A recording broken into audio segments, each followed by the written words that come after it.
Hi, my name is Dr. David Cullen with Synergy Wellness, Chiropractic and Physical Therapy in New York City. Today I want to go over my favorite exercises for hiatal hernia. So many people suffer from this condition and do not get help. Oftentimes they're given PPIs, medication, which sometimes makes the problem worse and does not fix the problem. So here in my office, we actually treat hiatal hernia every day. We have multiple cases a day that we treat.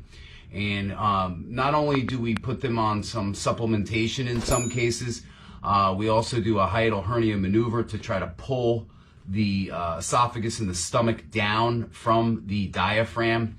But hiatal hernia is often caused, not only, but often caused by a poor posture. And poor posture mixed with a weakness in that hiatus, that hole in the diaphragm, or a widening of that hole, creates the hernia, the hiatal hernia. So it's really important to do two things when you're exercising and strengthening your diaphragm. Number one, you want to improve your posture. You want to make sure that your posture is upright, that you're not kind of hunched over like this. Even if you're driving, sitting, you really want to focus on your posture. Now, not all cases of hiatal hernia come from poor posture, but it is usually a factor in most cases. So if you notice you're really hunched over or you have scoliosis in the middle back, then you really want to focus on those exercises that are going to work on improving and straightening your posture up, okay? And in some of these exercises, you'll see some posture strengthening exercises, and then you'll see some exercises that are more focused on the diaphragm. So I've mixed up some of the exercises. Some work on, again, posture, some work on strengthening the diaphragmatic wall. Okay, let's get into it. Our 10 favorite exercises for hiatal hernia. Number one, weighted breathing. Lay down on your back with your knees bent and your feet flat on the ground, your head relaxed on the floor or supported. Put a weight on your stomach and breathe against it. Make sure to push out the weight on each inhalation, breathing with your belly. 4 sets of 12 to 15 repetitions daily.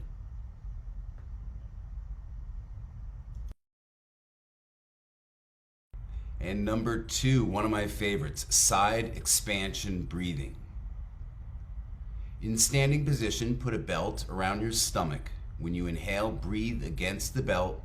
Try to expand your abdominals, both anteriorly and laterally.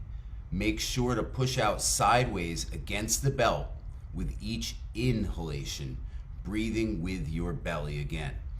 4 sets of 12 to 15 repetitions daily.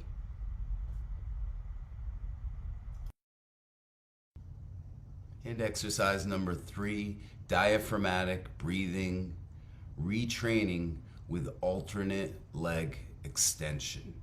In this exercise, you're going to lay on your back with your legs in a 90-90 position. Hold the ends of a band with both hands having attached the center of the band behind you beforehand.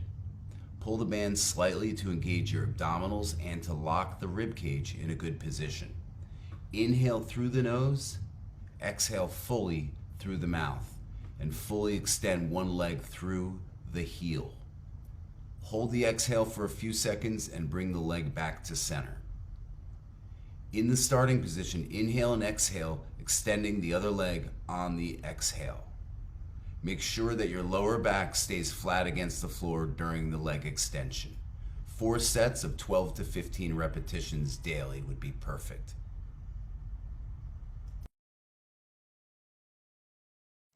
And exercise number 4, breathe in, hold. Make sure you're in a safe position, preferably lying on the floor with your knees up.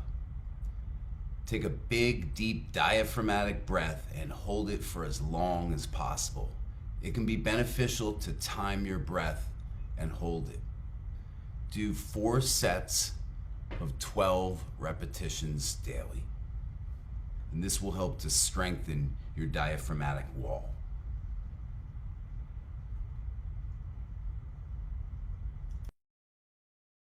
Exercise number 5, recruitment of the transverse abdominis. Lie on your back with your knees bent and your back in the neutral position. Place your hands on your lower abdomen and maintain a steady abdominal breathing while you activate your lower abdominals. By bringing your belly button inward, you should feel a slow and deep tension under your fingers without any superficial abdominal activation or any movement of the pelvis. To assist contraction, gently tighten your pelvic floor muscles at the same time. Hold for 5 seconds and repeat 10 times daily. Number 6, mid-back extension. Great for people that suffer from hyperkyphosis or poor posture. Lie on the floor with a foam roller perpendicular to the body, knees bent, interlaced hands back behind the head. Start with the roll at the tightest level of the spine. Keep the lower core activated and the low back curled. Do not arch the low back and the chin tucked in throughout the exercise. Drop back over the foam roll, creating an arch in the mid-back only to mobilize the stiff area. Be sure not to arch the low back or the neck. Return to the starting position and repeat. The roll can be moved up or down several levels and the arched back repeated to loosen the stiff areas. And number 7, the pec minor stretch. The pec minor pulls the shoulder forward and down. So you'll stand beside a wall or in the door frame. Place the forearm against the wall with the elbow bent to 90 degrees. I would raise the elbow slightly, about an inch or two above the armpit. Slowly move forward and turn the body away from the arm until a stretch is felt in the chest or the anterior aspect of the shoulder. Maintain the position and relax for 30 to 60 seconds, doing 3 to 4 sets. And now the pec stretch, number 8. The pec stretch or the pec muscle pulls the shoulders forward. So this is a great posture reset stretch. We're going to do the same thing, except you're going to lower the elbow a little bit to level off with the shoulder or armpit and step forward into and away slightly from the arm, feeling that stretch in the same area, anterior chest and shoulder area. Hold for 30 to 60 seconds, doing 3 to 5 sets a day. Number 9, the wall angel is tougher than it looks. Stand in a good upright posture with your back up against the wall, arms by your sides, palms facing forward. Engage your lower core muscles to keep the trunk and low back in neutral. Nod your chin to neutral.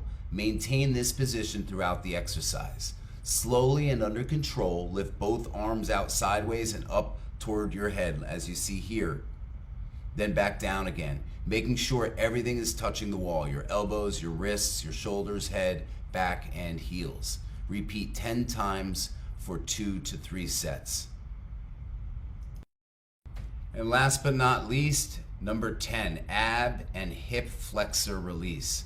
So you lie face down on a ball with a small ball placed right under the abdomen as you see here, and alternately slide your knee up towards your waist on each side. I recommend doing it with a ball this size, as you could do it with a smaller ball like a tennis ball, but it might be a little bit more painful and abrasive on the skin. And you'll do 3 to 4 sets of 12 to 15 repetitions. I hope you guys enjoy these exercises. I hope you get a lot out of them. And feel free to comment below, or I hope you like my video, and I hope you all subscribe. If you have any questions, or if you want to see any video in particular on a certain condition or a certain exercise to help a certain condition, don't be afraid to comment below. We'll go ahead and try to oblige and try to make that video for you. Again, thank you all. Hope you subscribe, hit that like button, and enjoy these exercises because they're going to help you strengthen your diaphragmatic wall, improve your posture so you can fix your hiatal hernia. Thanks.